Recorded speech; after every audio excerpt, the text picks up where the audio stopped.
देखिए, बिहार के अंदर राक्षस राज का आगाज हो चुका है।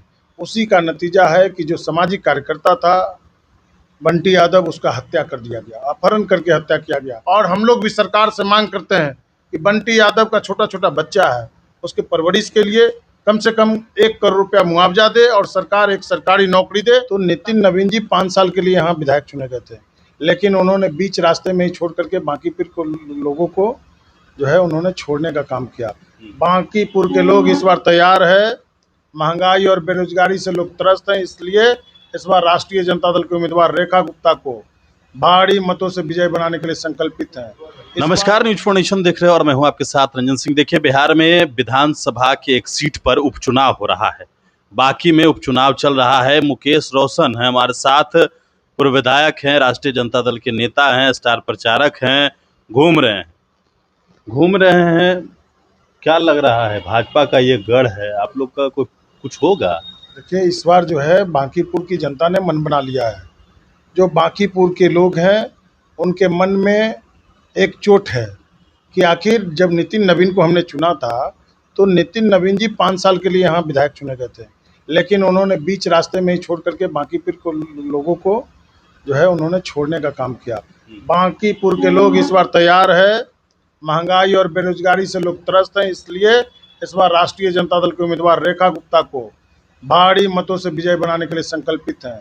इस बार बांकीपुर में परिवर्तन तय है और तेजस्वी जी का जो विजन है, जो उनका काम करने का तरीका है, उससे लोग जो है यहाँ पर सब लोगों ने मन बना लिया है कि इस बार राष्ट्रीय जनता दल के उम्मीदवार रेखा गुप्ता को जिताने का काम करना है। बंटी यादव हत्या मामले में आप उनके घर भी पहुंचे थे, क्या उनके परिजनों ने क्या कहा? चूंकि अब पुलिस ने तो इनकाउंटर भी किया है। देखिए, बिहार के अंदर राक्षस राज का आगाज हो चुका है। उसी का नतीजा है कि जो सामाजिक कार्यकर्ता था बंटी यादव, उसका हत्या कर दिया गया, अपहरण करके हत्या किया गया।